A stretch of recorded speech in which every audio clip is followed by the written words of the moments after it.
next speaker for the proposition is Oniatta Debating. So I was a bit concerned about what to say about Oniatta, and then I had a very cunning plan. I looked up her Facebook page to check whether she walked the walk and talked the talk. And I have to say she did that. There were 7,000 posts about this debate. All saying, please cheer for me loudly at the end. Honestly, it was a bit pathetic.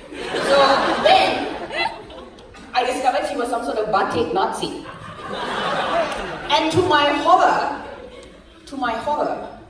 I hope you're proud of what you've done. I would like my husband to stand up now. He's wearing a batik shirt! The Angmos are appropriating our batik culture thanks to you. Well done.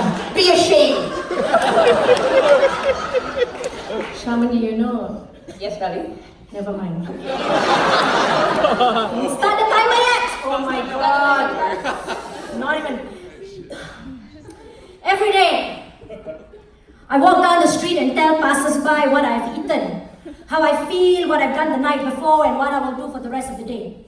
And then I give them pictures of my husband in his batik shirt, my children, me cooking, eating, selling and rolling around in batik, me on holiday, spending some time on the beach, whether in bikini or not. I also listen to the conversations of these people. I tell them, I like them. And I give them my opinion on every subject that interests me, whether it interests them or not. And it works. I already have 4 people following me, 2 police officers, a social worker, and a psychiatrist. That, ladies and gentlemen, would be a world without Facebook, Instagram, YouTube, and LinkedIn.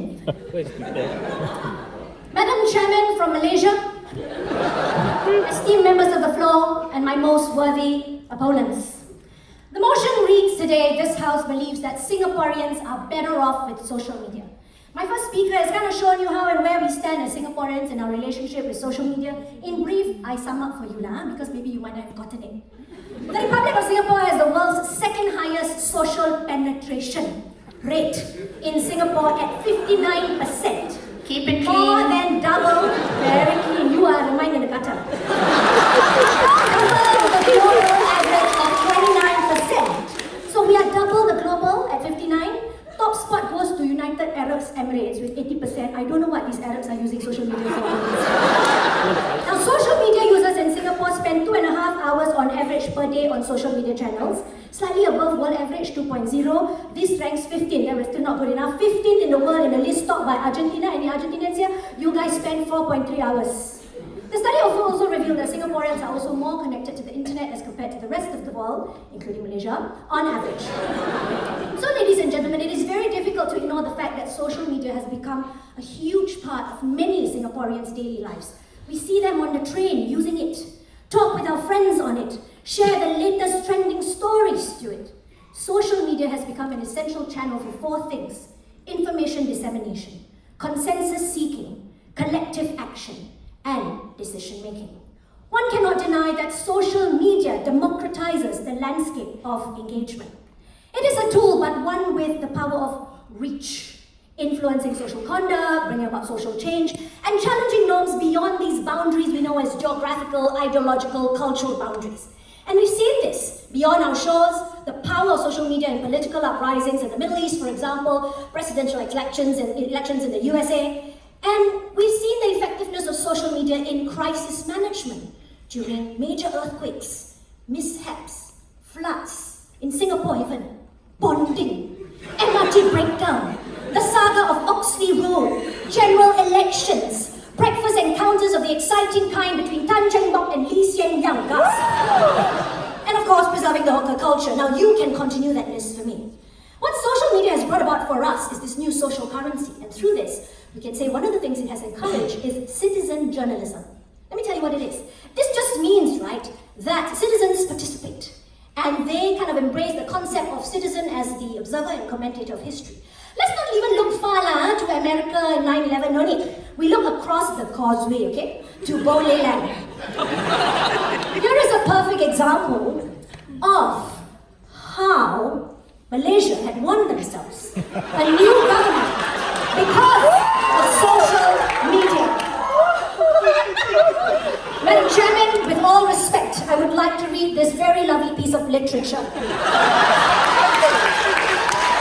Lost my temper with a stranger today. A young man playing on the next court who overheard my conversation with my badminton companion. We were discussing the election as we played, and he asked if I was going home to vote, and I said, of course. And then he told me he was Malaysian too, but not going to vote because it makes no difference. So listen, Peeps, I can't force you to vote, but I can't force you to vote a particular way, but don't tell me it makes no difference when you are the reason it makes no difference. I'd almost a dumb fuck BN voter than you. Also, I hope the surgery to extricate the racket was successful. There is so much we can learn from our neighbors, right, Madam Chairman? Actually, ladies and gentlemen, in Singapore, no need to look far also. You know, in Singapore, our known to be protectionist government does not stop us from using social media. In fact, they encourage and embrace it fully. Okay? Just look at our PM's FB page. In his description, he writes, on this page, I talk about things I'm doing and talking about. He said, no, man. But I would also like to hear from you. What we can do together for Singapore. Now, ladies and gentlemen, here is a very open invitation to engage. And want to see how our PM engage? He sees this pair of chickens, and then this was 1 year ago. 1 year later, he finds an egg there, and then he reminds all of us to tell the people that we love them because it's Valentine's Day.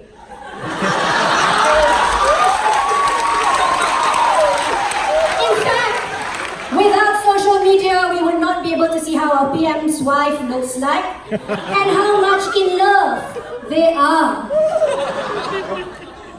Now, we gotta go back to this motion again. You know how it's a key characteristic of social media that it is very unregulated, sporadic, spontaneous, not like traditional media. And that's exactly how Singaporeans like it. You like it two-way, right? You want to communicate two-way. You want it live.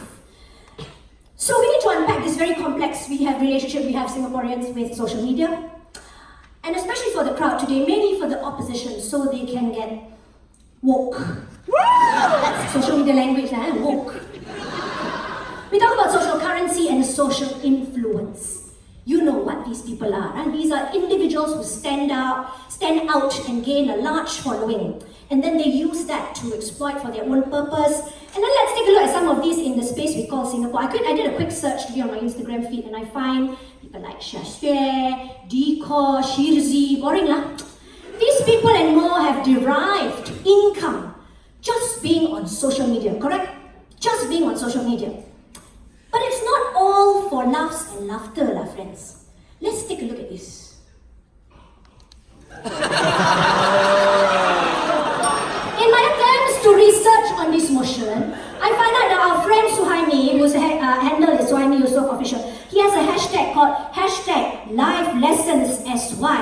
And a closer look at it informs me that he is actually using this hashtag, listener, to advocate all things positive. You spy! Of course, I'm a sleuth. Okay? All things positive, ladies and gentlemen, don't worry, I won't strip you here. Positive parenting, positive outlook in life. I quote a post. Okay, shut up, whoever you are. I quote a post from him in September this year. This one not on the screen. I remember when I was a kid, I used to smell the rain. It has a distinct smell that tells you it's coming, even when you can't see it. Today, we don't even have time to smell anything. Just make money, make money, make money, make money. Selfie, selfie, selfie. Shrugs, shoulders, emoticon, hashtag. Life lessons SY. Priceless, I know.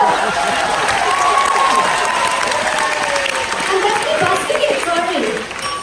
Suhaimi also allows us on this journey with him into the past.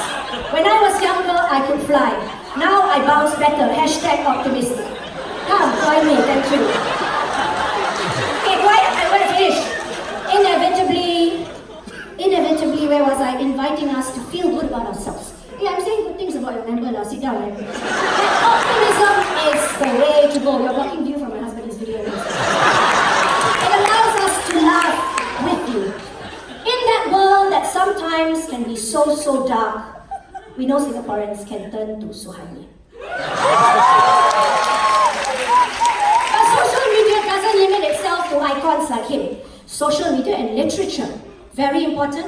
Here is my favorite, We're not talking about Rupi Kaur or Land Leaf. I'm referring to Dr. Gui Lee Swee, whose haikus, my favorite one called social mobility. Everyone's on the escalator going up. Alamak, it stops. Damn good. Now Gui also shares where he is.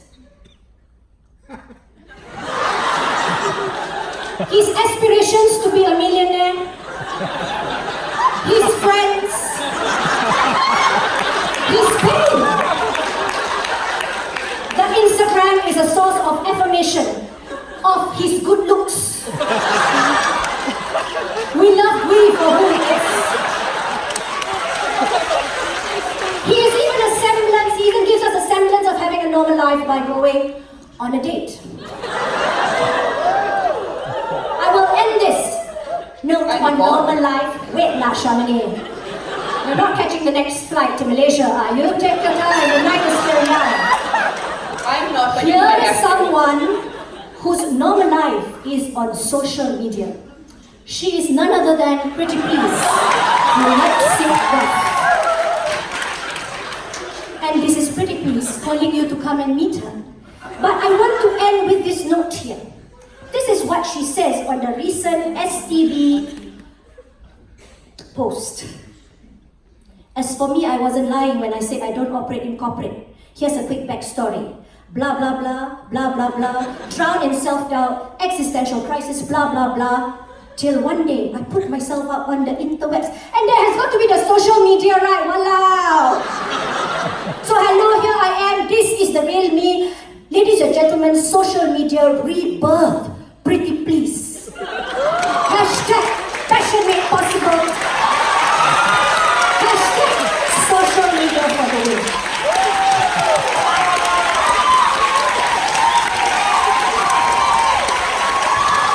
Actually, I have a bit more, but I will respect the time because we are good like that. But later can somebody ask a question about how the Writers' Festival depends on social media to get to where you are here today. With that, ladies and gentlemen, thank you very much.